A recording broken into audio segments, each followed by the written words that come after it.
Hey guys, welcome back to another video here on Toned In Entertainment, where we love pop culture. Today, it's time for another Married with Children episode review. Now, for those of us that grew up in the days before on-demand videos, we know that the struggle was real. When one of our favorite TV shows or movies was coming on TV, we had to be in the right place at the right time in order to catch it, or otherwise we may have to wait like a year in order to catch that particular show or movie again, which is going to lead me to Al's big struggle here in Season 8, Episode 24, called Assault and Batteries.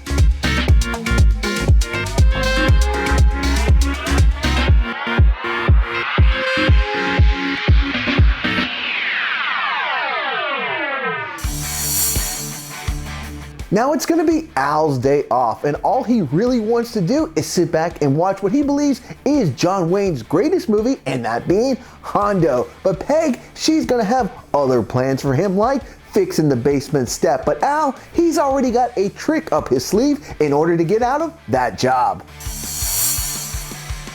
Now, pretty much every time Al has some big bright idea, well, it never goes down as planned, and the same can be said here, because Al's plan was to have Jefferson come over the house, tell Peg he was having some type of appendicitis emergency and needed Al to take him to the hospital right away, when in reality, Al and Jefferson were just going to sneak back over to Jefferson's house so that they could watch Hondo in peace and quiet. Now, unfortunately for Jefferson, there was a paramedic that was sitting nearby and overheard Jefferson's cries, and he's going to come over to make sure they get that appendicitis out right away. Well, thankfully for Jefferson, it wasn't a groin pull.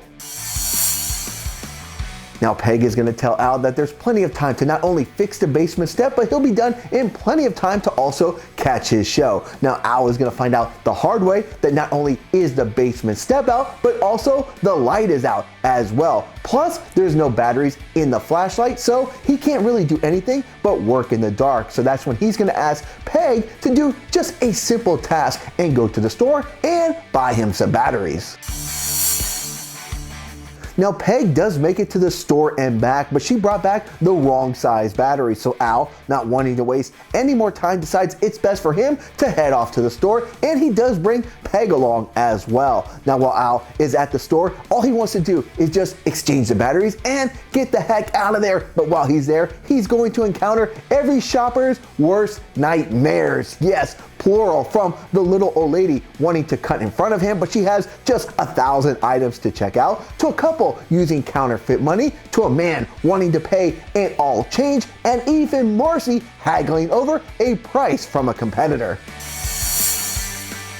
Now, finally, when it's Al's turn in line to exchange the batteries, well, there's a power hit, and without the use of a computer, the cashier, he has no idea on how to proceed in the exchange of batteries. Now, Al, fed up with the incompetence, he's going to say, you know what, just keep the batteries, I'm out of here. But yet, there's going to be another big obstacle in his way, because the computers, well, they also control the doors, which have them locked in, and now Al has nowhere to go.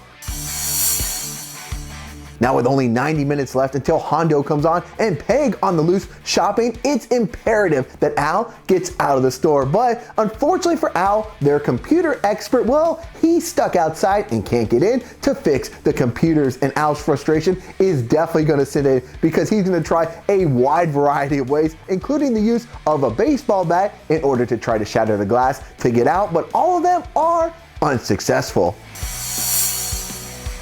Now, realizing that they're stuck in the store, the other shoppers are going to set up a campsite and toast marshmallows and tell all kinds of stories. And they're going to tell Al just to kind of chill out. There's nowhere to go, so why doesn't he come over here and tell them a story? Now, Al, he's going to happily oblige, but the story he's going to tell them is about back in the Western day, before those computer gizmos were ever introduced, and how life was much better back then.